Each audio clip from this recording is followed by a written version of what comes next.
दुर्गति नाशिनी दुर्गा जय जय, काल विनाशिनी दुर्गा जय जय, उमा रमा ब्रह्माणी जय जय, राधा सीता रुक्मिणी जय जय। भगवती श्री गंगा। हिंदू सनातन परंपरा में भगवती गंगा की महिमा सर्वविदित है।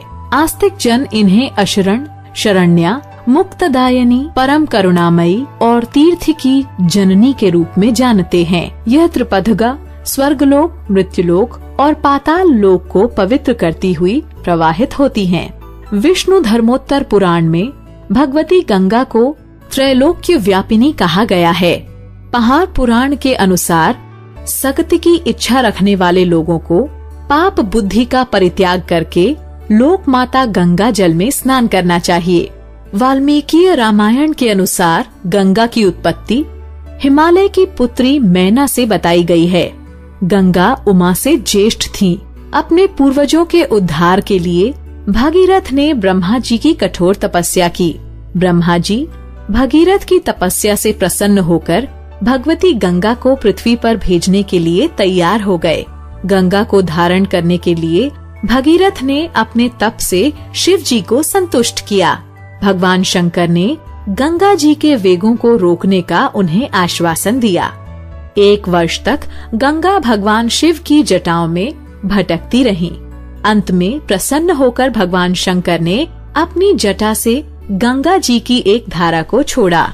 भगवती गंगा भगीरथ के पीछे पीछे कपिल मुनि के आश्रम में गईं। वहां उन्होंने कपिल मुनि के शाप से भस्म सगर पुत्रों का उद्धार किया। देवी भागवत के अनुसार भगवान विष्णु की 3 पत्नियां थीं, लक्ष्मी, गंगा और सरस्वती। शापवश गंगा और सरस्वती को नदी रूप में पृथ्वी पर आना पड़ा। गंगा जी धराधाम पर अवतरित होकर पति पावनी बनी। श्रीमद् भागवत के अनुसार राजा बलि के यज्ञ में भगवान वामन ने उनसे 3 पग भूमि का दान मांगा। भगवान वामन द्वारा पृथ्वी को नापते समय उनका बायां चरण ब्रह्मलोक में चला गया। ब्रह्मा जी ने भगवान के चरण का प्रक्षालन करके उस जल को अपने कमंडलू में रख लिया। भगवान के चरण स्पर्श से पवित्र हुई ब्रह्मा जी के कमंडलू की वह जलधारा ध्रुव लोक में गिरी और 4 भागों में विभक्त होकर सीता, अलकनंदा, चक्षु तथा भद्रा नाम से विख्यात हुई। भद्रा नदी उत्तर कुरु वर्ष के मध्य से होकर उत्तर दिशा में चली गई। विंध्यगिरि के उत्तर भाग में इन्हें भागीरथी गंगा और दक्षिण भाग में गौतमी गंगा कहते हैं। वास्तव में गंगा गोलोक या विष्णु लोक में भगवान श्री हरि की एक स्वरूप शक्ति हैं। पृथ्वी पर उनके अवतरण के पुराणों में अनेक कारण बताए गए हैं। उनमें परस्पर विभेद हैं, पर वे चाहे भगीरथ के कारण हों या देवताओं के अथवा सरस्वती के, सभी एक दूसरे से संबद्ध हैं।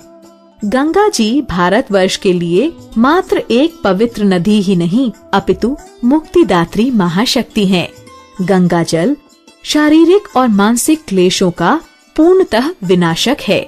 गंगा के स्मरण से पातक, कीर्तन से अतिपातक और दर्शन से महापातक का विनाश हो जाता है। जैसे अग्नि का संसर्ग होने से रुई का ढेर क्षण भर में भस्म हो जाता है, वैसे ही गंगा जल के स्पर्श से मनुष्य के सारे पाप एक क्षण में दग्ध हो जाते हैं। जो सैकड़ों योजन दूर से भी गंगा गंगा कहता है, वह सब पापों से मुक्त होकर विष्णु लोक को प्राप्त करता है।